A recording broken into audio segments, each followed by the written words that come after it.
الحمد لله والصلاة والسلام على رسول الله.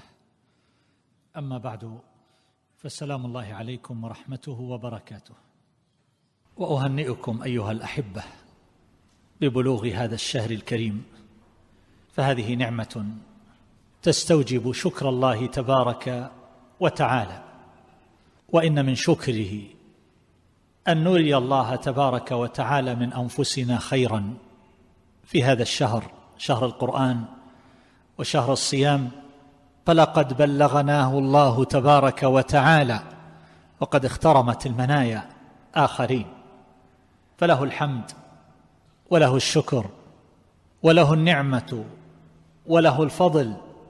فهذا الشهر أيها الأحبة تعلمون ما فيه، فهو شهر يختلف عن شهور العام، وقد قال النبي صلى الله عليه وسلم في الحديث الذي نعرفه جميعا: أتاكم رمضان شهر مبارك فرض الله عليكم صيامه، تفتح فيه أبواب السماء وتغلق فيه أبواب الجحيم وتغل فيه مردة الشياطين، لله فيه ليلة خير من 1000 شهر، من حرم خيرها فقد حرم.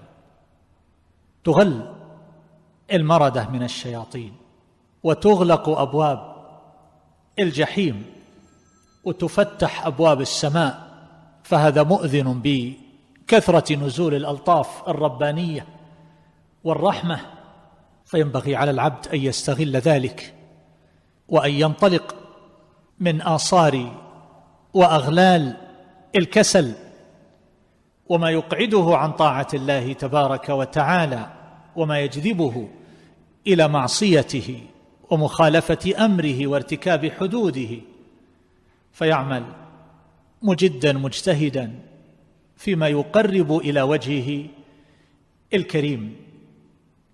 وقد صح عن النبي صلى الله عليه وسلم في الحديث الآخر: إذا كان أول ليلة من شهر رمضان صفدت الشياطين، وهذه أول ليلة، ومردت الجن، وغلقت أبواب النار فلم يفتح منها باب، وفتحت أبواب الجنة فلم يغلق منها باب، وينادي مناد: يا باغي الخير أقبل، ويا باغي الشر أقصر. ولله عتقاء من النار، وذلك كل ليلة، وذلك كل ليلة. فهذه أبواب من الخيرات والرحمات والألطاف الربانية ينبغي على العبد أن يستغلها، فإن أعداءه من المردة من الشياطين قد صفدوا فلا يصلون إليه، وألطاف الله تبارك وتعالى نازلة من السماء، وأبواب النار مغلقة وأبواب الجنة مفتحة، فهذا يدل على كثرة الرحمة في هذا الشهر. وإنما يكون القبول أيها الأحبة كما قال الله تبارك وتعالى: إنما يتقبل الله من المتقين. فعلينا أن نجد ونجتهد في تحقيق التقوى والاتصاف بها، فهذه التقوى كما نعلم أيها الأحبة إنما تكون بطاعته وترك معصيته.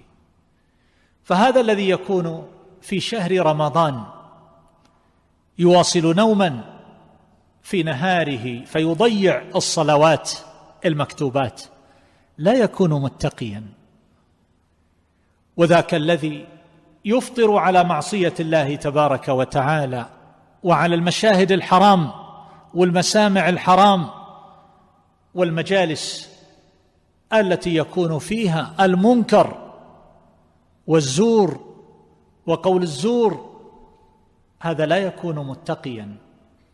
من يقضي ليله أيها الأحبة في مجالس الغيبة والنميمة أو مجالس يشاهد فيها ما حرم الله تبارك وتعالى، فإن هذا لا يكون متقيا. من نام النهار وضيع الفرائض وأحيا ليلا طويلا في الغفلة والتفريط ومشاهدة ما لا يحل مشاهدته وملابسة ما لا يحل ملابسته، هذا لا يكون متقيا.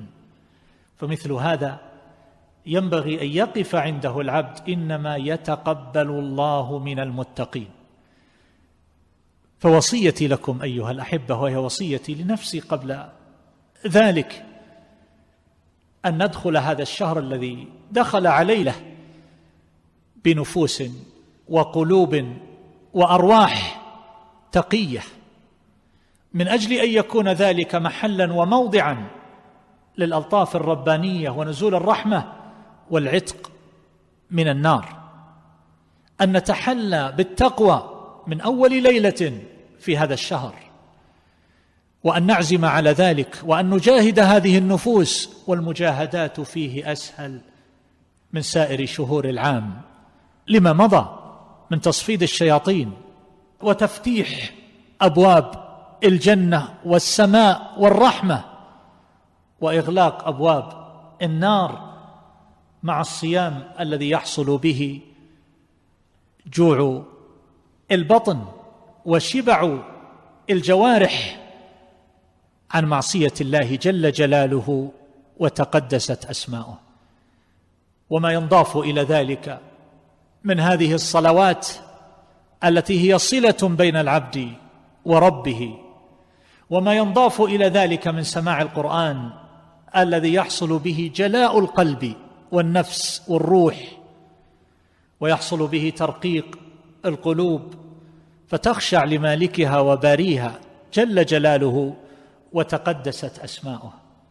فإذا كنا بهذه المثابة أيها الأحبة، إذا أردنا أن نحصل رحمة الله تبارك وتعالى والعتق من النار، وأن نخرج من هذا الشهر بذنب مغفور، حيث ذكر لنا فيه النبي صلى الله عليه وسلم 3 فرص في المغفرة: من صام رمضان إيمانا واحتسابا غفر له ما تقدم من ذنبه، إيمانا بأن الله قد افترضه، واحتسابا للأجر، فلا يكون مستثقلا لهذه العبادة متبرما بها. وكذلك من قام رمضان إيمانا واحتسابا غفر له ما تقدم من ذنبه. وهذه الصلاة التي صليناها أيها الأحبة هي قيام رمضان. وكذلك من قام ليلة القدر إيمانا واحتسابا غفر له ما تقدم من ذنبه. وقد صح عن النبي صلى الله عليه وسلم أنه قال: احضروا المنبر، فحضرنا، كما يقول كعب بن عجرة رضي الله تعالى عنه، فلما ارتقى درجة قال آمين، فلما ارتقى الدرجة الثانية قال آمين، فلما ارتقى الدرجة الثالثة قال آمين، فلما نزل قالوا: يا رسول الله، لقد سمعنا منك اليوم شيئا ما كنا نسمعه. قال: إن جبريل عليه السلام عرض لي فقال: بعد من أدرك رمضان فلم يغفر له. بعد. لماذا قيل في حقه هذا أيها الأحبة؟ لأن الرحمة كانت في غاية القرب، والمغفرة كانت في غاية القرب، لكنه كان في غاية البعد والتفريط والإعراض، فضيعها وفوتها. يقول: قلت آمين، فلما صعد النبي صلى الله عليه وسلم الثانية قال له مثل ذلك، فالنبي صلى الله عليه وسلم يذكر ما قال له جبريل: بعد من ذكرت عنده فلم يصلي عليك، فقلت آمين. وفي لفظ عند ابن حبان أنه هنا قال للنبي صلى الله عليه وسلم: قل آمين، فقلت آمين. أخذ منه ابن حبان التأخر فيما يتعلق بحظوظ النفس، ففي الموضعين الآخرين وذلك في من أدرك رمضان، وكذلك حينما قال له: بعد من أدرك أبويه الكبر عنده أو أحدهما فلم يدخلاه الجنة، قلت آمين. ففي رواية ابن حبان لما قال: بعد من ذكرت عنده فلم يصلي عليك قل آمين، يقول: فقلت آمين. أخذ منه ابن حبان رحمه الله التراجع والتباطؤ فيما يتعلق بحظ النفس، يقول: فهذا يتعلق بحق النبي صلى الله عليه وسلم، فما قال آمين حتى قال له جبريل: قل آمين. وهذا فيه معنى تربوي كما لا يخفى، لكن المقصود هنا وهو موضع الشاهد: بعد من أدرك رمضان فلم يغفر له، بعد، فقال النبي صلى الله عليه وسلم: آمين. فهذه أيها الأحبة ينبغي أن يضعها العبد أمام ناظره وأن لا يغفل عنها طرفة عين، أن يكون على حال في هذا الشهر تفضي به إلى مغفرة الله عز وجل، مع استحضار أن القبول إنما يكون للمتقين. فتضييع الصلوات، النوم عن الفرائض، مجالس المنكر، وما إلى ذلك من أنواع المخالفات والمعاصي، كل ذلك يخرج العبد من هذا الوصف التقوى، فلا يكون متقيا، فقد يكون ذلك سببا للحرمان. فنسأل الله تبارك وتعالى أن يتقبل منا ومنكم أجمعين، وأن يعيننا وإياكم على ذكره وشكره وحسن عبادته، وأن يجعلنا وإياكم جميعا ممن غفر له في هذا الشهر الكريم وأعتق من النار، وأن يغفر لنا ولوالدينا ولإخواننا المسلمين. اللهم ارحم موتانا واشف مرضانا وعاف مبتلانا واجعل آخرتنا خيرا من دنيانا. والله أعلم، وصلى الله على نبينا محمد وعلى آله وصحبه أجمعين.